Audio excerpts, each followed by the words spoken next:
ஓம் நமச்சிவாய. பசு தமிழ் ஜோதிட நேயர்களுக்கு வணக்கம். ஒருவருக்கு அறுவை சிகிச்சை செய்யும் காலகட்டம் எந்த நாட்களில் இருக்க வேண்டும், எந்த நாட்களில் செய்யக்கூடாது, அதுபோல் மருந்து எடுக்கும் காலகட்டங்கள் எந்த நாட்களில் எடுத்தால் நமக்கு நோய் தீராது என்பதை பற்றித்தான் பார்க்க இருக்கிறோம். கால சக்கரத்திற்கு ஒவ்வொரு வீடும் ஒவ்வொரு உறுப்பை குறிக்கும். உதாரணத்திற்கு மேசம் என்றால் தலைப்பகுதி, ரிஷபம் என்றால் முகம்.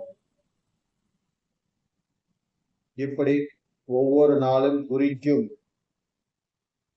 அந்த காலகட்டத்தில் நமது உடல் பகுதியில் சந்திரன் பயணித்தால்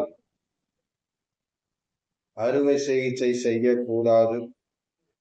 இது சில பாதிப்புகளை அந்த ஜாதகருக்கு ஏற்படுத்தி கொடுக்கும். உதாரணத்திற்கு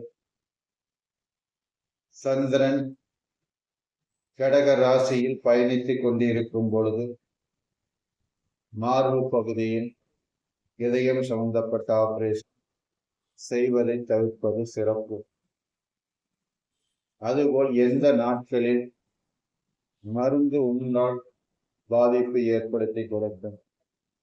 சந்திரன் குருவுடன் பயணிக்கும் நாட்களில் மருந்து எடுத்துக்கொண்டால் நமக்கு அந்த மருந்தினால் பலன் இல்லை.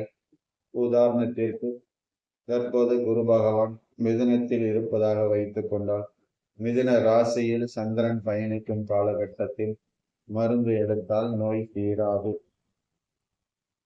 என் இனிய பசு தமிழ் ஜோதிட நேயர்களை என்னுடைய சேனலை சப்ஸ்கிரைப் செய்து கொள்ளவும். மீண்டும் உங்களை நல்லதொரு பதிவில் சந்திக்கிறேன். நன்றி, வணக்கம்.